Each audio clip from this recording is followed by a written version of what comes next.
Bill, Kelvin, so you've played two amazing musicians separated by 200 years now, B.B. King and now Chevalier de Oh, Saint-Georges. yes. What draws you to roles like this? Is that coincidence? I like playing the best. I like being the best. As Joseph says, I know I am. Just kidding. Love when you start interviews like this. Oh, of course. I think I don't know. They're just cool dudes. I think that here's the thing. I'm on a journey of trying to figure out who I am and what makes me tick. And I like playing dudes that inspire me. And I hope that maybe in my exploration of figuring out who they were, I might find a little bit more of my own self-confidence and my own artistry. And so that's why I choose them. It's really selfish, actually. That's beautiful. Oh, I'm glad you feel that way. Yeah. Yeah. So, Lucy, you play Marie Antoinette, the infamous Queen of France. How much research do you need to do when you are approaching a character with kind of such historical acclaim? I don't know how much you need to do, but I did a lot because I find that really grounding of just like understanding the full spread of the context of why she is the way that she is. But then with a film like this, which feels so contemporary, like the characters and the way that they kind of operate with each other feels really modern, that is the kind of cladding for just to kind of, I don't know, prepare you for those scenes. But then in those moments, it's really enjoyable to kind of let that fall away, and it enables you to feel more kind of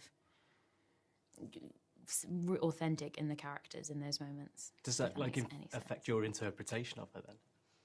Completely. I think going about it that way of understanding context was much more important than trying to portray her in herself accurately, especially for this film. I think we've seen so many iterations of her, so I felt like safe in the knowledge that she is represented elsewhere as well. So this isn't like the ultimate truth about her.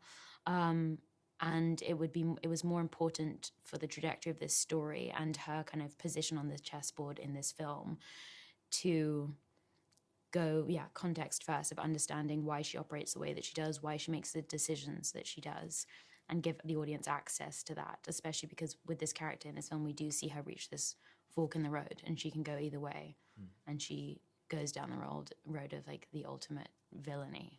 Choice, man. Choice. Choice is a huge part of this. Choice. And Kelvin, what about you? Another character of historical acclaim, but much less in the history books. How do you approach a character like that? You start with as much information as you can, and you do a lot of research about what's happening surrounding Joseph. So if you don't really know who Joseph is, then it's like, okay, who are the characters that are well documented?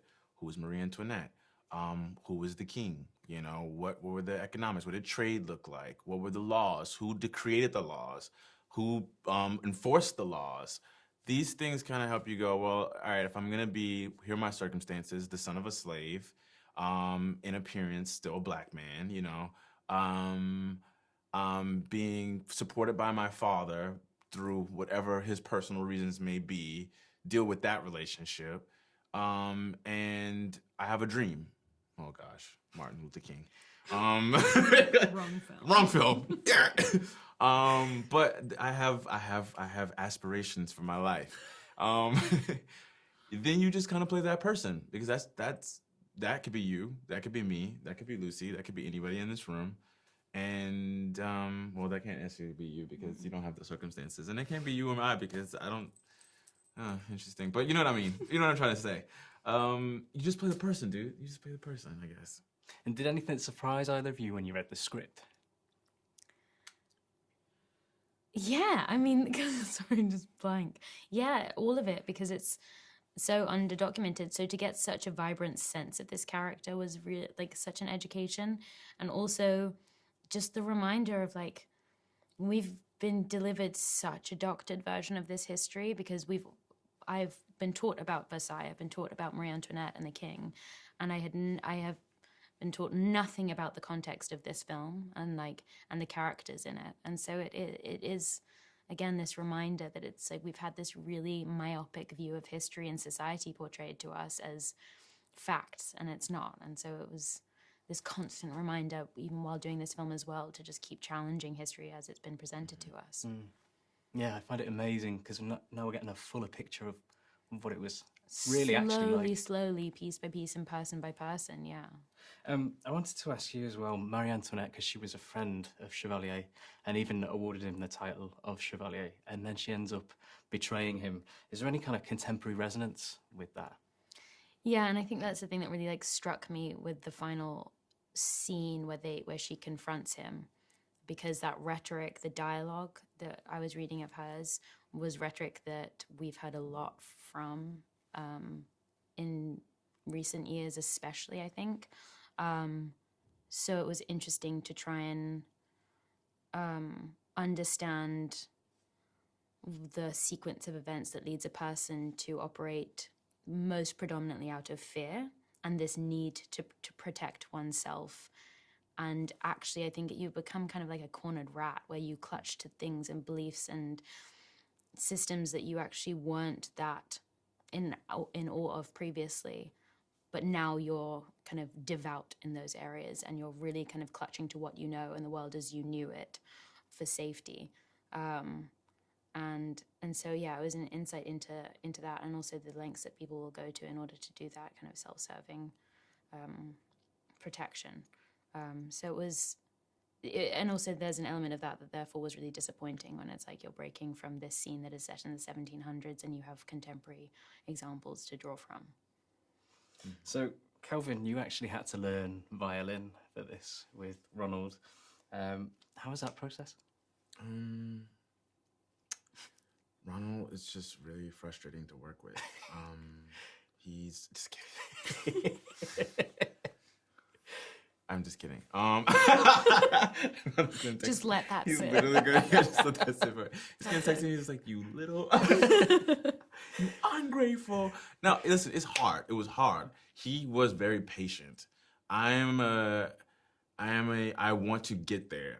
I love a process, but when it comes to like certain work things, I'm just kind of like, let's get to the result so I can take this off my docket. I have to still play a man in 18th century France who's also knows how to fence. So it's like a lot of things happening, but he found a way to be really gentle with me and really encouraging. And we found a language that allowed us to be excited about the different tasks that we were having to take on every single day, or the limitations of like sometimes like the final piece.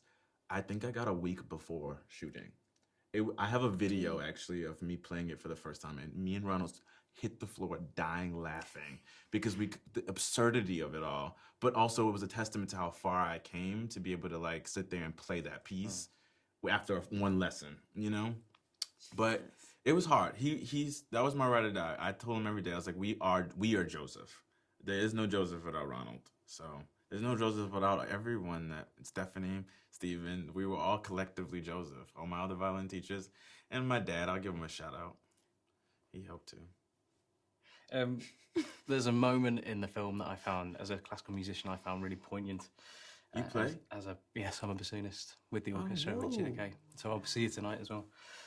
Cool. There's a moment that, as a musician, like really resonated with me, and actually, I kind of got quite emotional. And it's when Chevalier steps on stage for the first time in the whole film with his natural hair. Mm-hmm. What message does that send? Because I think it kind of transcends just classical music, but it was a really amazing moment to see.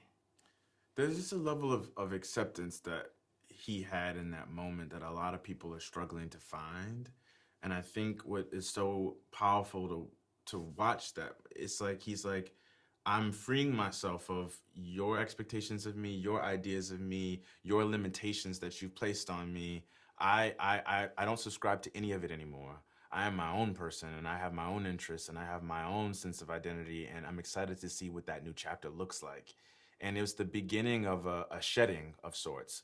You know, you get out of your cocoon and you kind of blossom into the butterfly, and that's his moment. He's like, all right, here it all goes. I'm naked and I'm scared, but I'm me, and I'm really excited about me. And I think that is something more of us need to give ourselves the opportunity to do. You know, it takes a lot of bravery, though. I think as a black classical musician as well, that's something that so many of us will really relate to.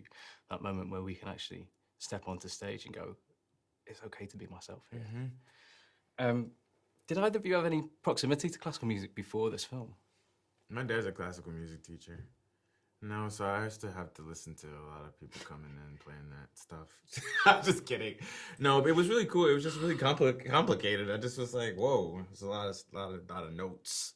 But yeah, I played violin when I was a kid, so I did a little bit of it. I don't know. I'm supposed to be an actor. That's what I know. What about you, Lucy? No, I didn't. I'm just a kind of audience to it through and through. So it was great to be an audience to this version of it. It was incredible to watch. And has your opinion of it changed since? Yeah, I think a film like this I'm one of those audience members to whom it makes classical music much more accessible and like cool. Because it does feel like something that is other and superior in a way. So you kind of, if you're not familiar with it, you feel like it's not really your space. And so then a film like this that does make it, like, I mean, Joseph being like the ultimate kind of rock star, it kind of cracks it open and invites you in so much more. So yeah, I loved it. Perfect. That's perfect. Thank you so much. Thank That was you. brilliant. Thank you. Thank you so much.